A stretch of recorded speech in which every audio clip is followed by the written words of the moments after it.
Good morning, folks. Everything new under the sun. Well, I want to take a look at a number of headlines, number of articles. We're taking a look at Luke 21. A couple things first. I went ahead and I'm going to get rid of the Blue Yeti mic that I had. It's just not working, so I'm going to sell that one, see if I can sell it on eBay, and see if I can get another cheap second-hand one that's going to work for me to make the audio a lot better. And I don't know if you've noticed the difference, but it's far worse. I'm just using the the microphone on the laptop here. So that is in the works. Looking to get that. Little update on the sourdough bread. I made my first sourdough loaf. So look for an upcoming video about the sourdough loaf, health benefits, and what I found with it. Interesting stuff. It's supposed to make everything a lot easier to digest. So you got a lot more vitamins, nutrients, minerals out of the bread if you do it that way. All right, Luke 21. I'm going to take a look at some headlines. There's been earthquakes, 24 earthquakes in the last 24 hours around the Ring of Fire, trouble for California, and these things are all prophesied in several passages. One of them is Luke 21. So the disciples asked him further up, and we read this the other day, what shall be the sign of your coming? And Jesus said a number of things. Be not deceived, many Christs will come. And it starts in verse 9 here. But when ye shall hear of wars, commotions, be not terrified. For these things must first come to pass. Then he said, nation shall rise against nation, kingdom against kingdom. We talked about that before, but here is a verse that I want to talk about. And I think it's a direct template of what's happening. And what is happening right now in the mainstream media, in the headlines, is exactly verse 11. And great earthquakes shall there be in diverse places, and famines and pestilences, and fearful sights and great signs shall there be from heaven. And this precedes the persecution where they start laying hands on the Christians, and that's coming fast. But let's take a look at this particular one. I was wrong. This is 53 major earthquakes. So, this is from ZeroHedge.com. Watch out, California. 53 major earthquakes just hit the Ring of Fire in a 24-hour period. Is something unusual starting to happen to the crust of our planet? Well, USGS says any earthquake of at least 4.5 is significant, and there were 53 significant earthquakes, basically that met that criteria, around the Ring of Fire on Sunday alone. Not too long ago, the writer wrote about earth changes seem to be accelerating all over the world. But even he was stunned by the ferocity of the seismic activity witnessed over the weekend. None of the earthquakes happened in the States. The mainstream media almost entirely ignored the story, but this is a huge mistake, it says. The entire west coast of the U.S. falls along the Ring of Fire. You can see it in the image there. So when major earthquakes start happening around there, it's literally a domino effect where one affects the other. Much of the seismic activity Sunday was near a small island nation of Fiji. And we just have the 8.2, 8.3 there. And it is true that Fiji often experiences earthquakes because it sits directly inside the Ring of Fire.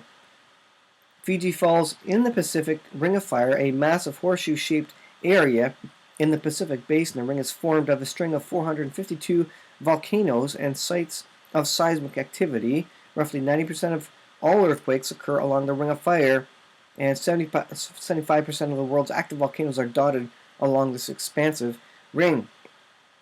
It goes on, it is certainly not unusual to see earthquakes along the Ring of Fire, but it was an unusual activity on Sunday, and the size of the earthquakes, the number and the size. The largest quake on Sunday was a massive 8.2 that could have done enormous damage if it had been close to the surface. It was not. It was deeper down, but you know that the earth is groaning, the earth is rumbling, and this is what's happening. A massive quake of 8.2 struck the Pacific Ocean close to Fiji and Tonga on Sunday, but it was deep that it did not cause any damages. Earthquakes that are that deep usually are not so large. The deep focus earthquake on Sunday was actually the second largest deep focus earthquake that had ever been recorded. Did you know that? There's the mainstream media talking about that. The biggest deep quake earthquake ever recorded was in 2013 when a magnitude 8.3 struck near Russia and was felt overall Asia, giving us a sense of how massive the Fiji earthquake was. In addition to the massive earthquake in Fiji, other areas in South Pacific were hammered as well. So it goes on talking about the big one coming to California. Um, I think the biggest story is that earthquakes are on the increase, and notably so. Massive earthquakes, an 8.2, that is a large earthquake. And that happened in the Ring of Fire. So wait for some dominoes in the next few days here as the earth is quaking and shaking, the earth is groaning, getting ready for the coming of the Lord. And when the Lord sets his feet upon the Mount of Olives, the greatest earthquake known to man will happen, and that the Mount of Olives will split in two when he sets his feet down there.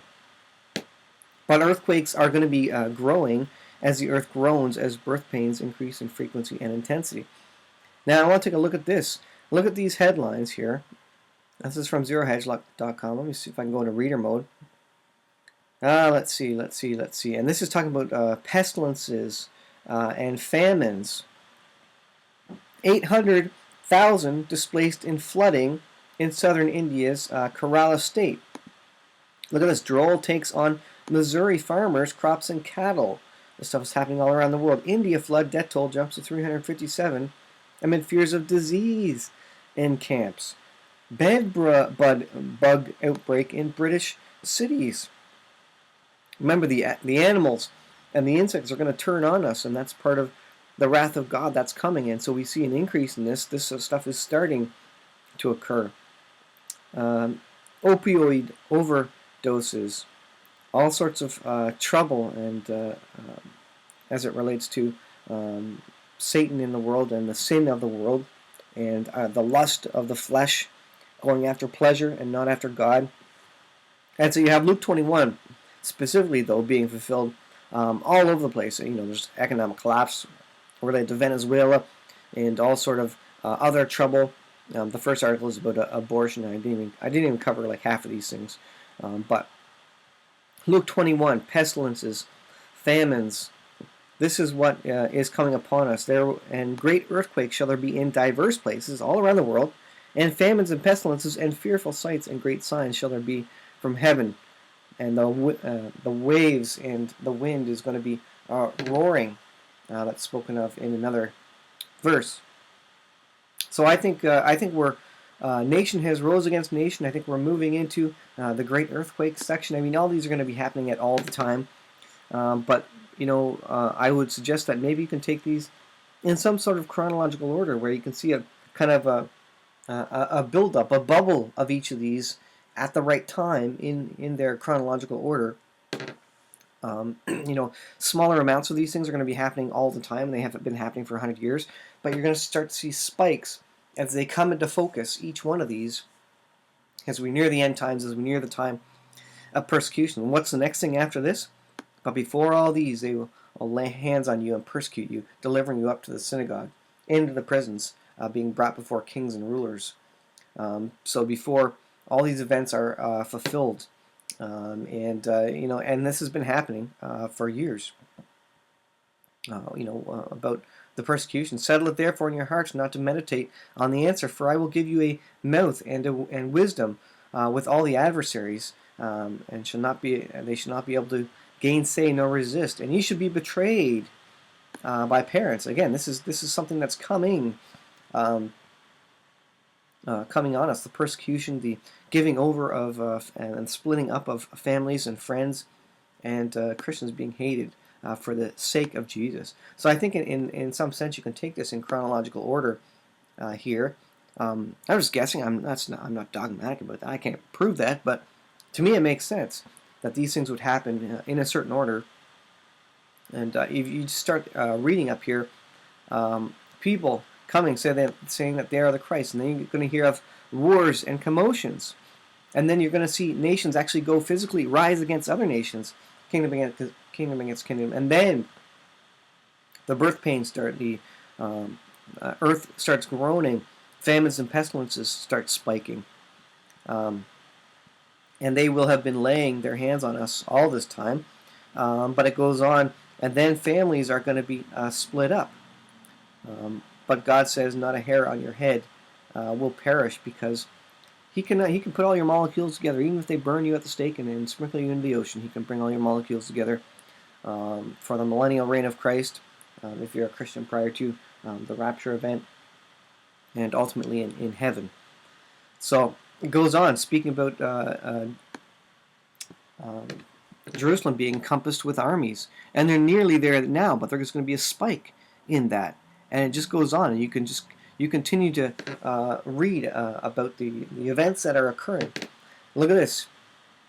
And there shall be signs in the sun, and in the moon, and in the stars, and upon the earth, distress of nations with perplexity, with the sea and the waves roaring. Now the sea and the waves are roaring a little bit now, but not as much as when these six things start happening, when the signs in the sun and the moon start occurring, and then the waves in the sea will be really roaring. Probably some massive earthquakes will be causing some huge tsunamis there, and it's going to be so bad that men's hearts will be failing them for fear of the things coming upon the earth, and the powers of the heavens shall be shaken.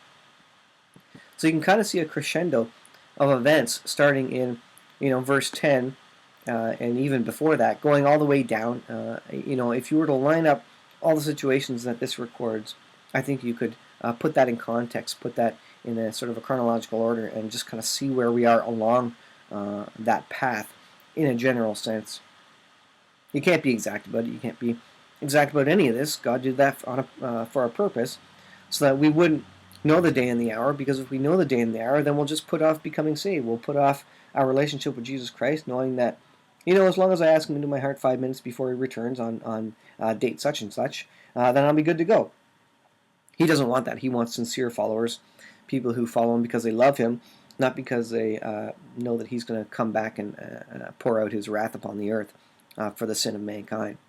So a lot of things happening, and I think Luke 21 is a great passage to kind of look at that. And maybe we can also line this up in the next. Maybe we should do a series of videos where I line them up and see what the chronological events are that match between the two, and see where we are.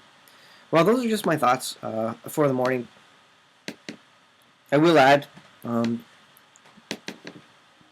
that lost my train of thought. That I'm just reading these scriptures, and I don't claim to know the truth absolutely on any of these items, but search out the scriptures, read those verses, let me know in the comments if you think this makes sense, and please share the video, and give me the like and the thumbs up and all that good stuff, and please subscribe if you haven't subscribed yet. So thanks for watching, guys. We'll see you in the next video.